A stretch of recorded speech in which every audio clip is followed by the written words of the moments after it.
Welcome to 10-Minute Fringe. My name is Laser, and my guest today is the incredible Dan Prevette of Missionary Positions. Good morning. Good morning, Dan. How are you? I'm good. How are you? I'm so, I don't know so how good. interviews work. Here, no, you go ahead. You lead the way. Okay. Dan, you've got a show called Missionary Positions. Tell us about it. My show Missionary Positions is an autobiographical storytelling show. So it is my real life on stage. But it is a comedy storytelling show about my weird upbringing as an evangelical missionary kid and my journey away from conservative evangelicalism into something bigger. I'm not going to spoil the ending, but arriving at a bigger place. You're an astronaut and you go to space. I do. And I you're the mean, first person to we'll, kiss an we'll alien. spoil the ending. I do end up in space, Yeah. and it was really exciting. My life is a lot like the Fast and the Furious saga. So I've started rewatching the early movies, and after seeing the end, it's just like, what's happening? There's it's cars. They're not it's even going that fast. they're stealing VCRs. What Yeah. is the Yeah. purpose of any of this? It's impossible to go backwards in those movies. It's impossible. So Dan, I have to tell you, I've seen your show and it's Thank you. great. I Thanks for saw it one of the sold out performances. I want to know why you decided to write it. Why does anyone decide to write a solo Mhm. show? Laser, you have a solo show. Why would anybody do this? To Attention, Yeah, babes. I think I love applause. Hmm. Um, to be perfectly honest, for a long time, I had the idea for something called Missionary Positions because I just thought that was a funny title for a book for something about Christianity.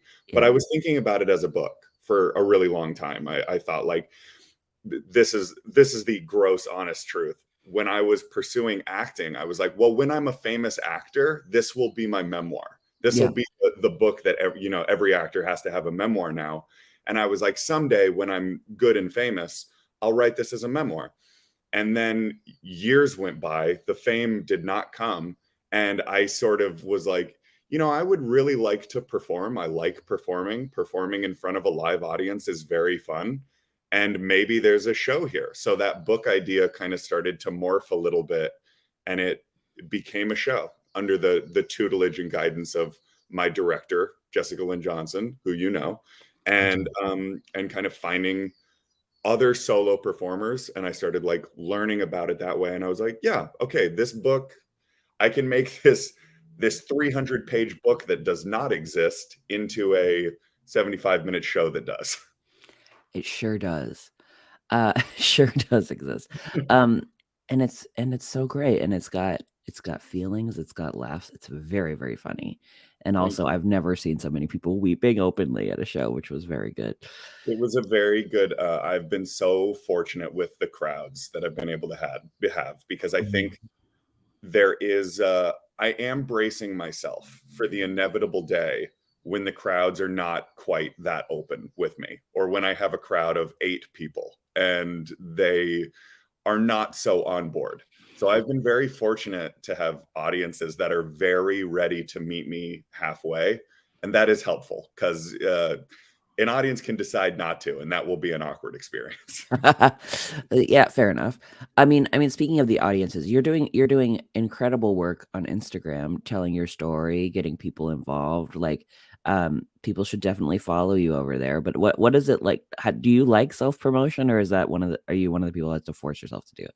I do have to force myself to do it, but I have learned a little bit about marketing and stuff from the work that I do to make money and put food in my fridge, and that has been helpful in like teaching me how to use Instagram and promotion and copywriting to my advantage. There are parts of it that I find fun, but no, I think everybody at a certain point still has to force themselves to do it. I am not naturally like, I don't think I would do it left to my own devices. Yeah. Um, I am driven by the desire to get people to see the show. that tends to force my hand a little bit. But there's ways to make it fun. I think it's important to make it fun for yourself. And I think solo performers especially have a hard time promoting themselves on social media, which is funny because they don't necessarily have a hard time getting on stage and talking for upwards Yeah. of an hour or so. Um, but social media feels scary because it's like an invitation to strangers in some way, I think. But there's ways to make it fun for yourself, and that's what I try to focus on. Yeah. And obviously you're getting the audiences, the right kind of people to your shows. So what's your Thank Instagram? How can people find you there? People can find me on Instagram at Dan Prevette, just the way my name is spelled.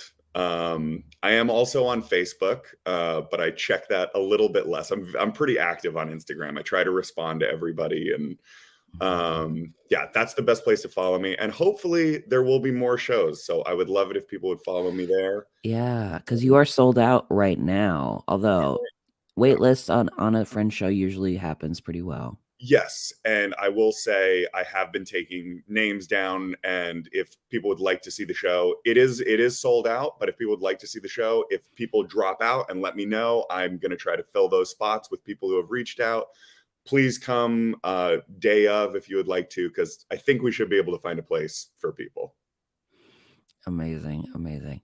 Tell me about the process, like the rehearsal process or the writing process. Are there any fun or exasperating memories of trying to fit your whole life into 60 minutes and get it up on stage? Well, yeah, I think that's the trick of it, right? And you know this from your own writing experience is that like you can't fit a whole life into it. So I think my experience originally when I sat down to write the show, I kind of wanted to write a very different kind of show. I Mm, I really set out to I just wanted to write a pure comedy. I just wanted to write a laugh out loud a minute, scathing indictment of the evangelical church. I kind of wanted to write like I'm not a musician, but I kind of wanted to write a Book of Mormon for evangelicals. I love.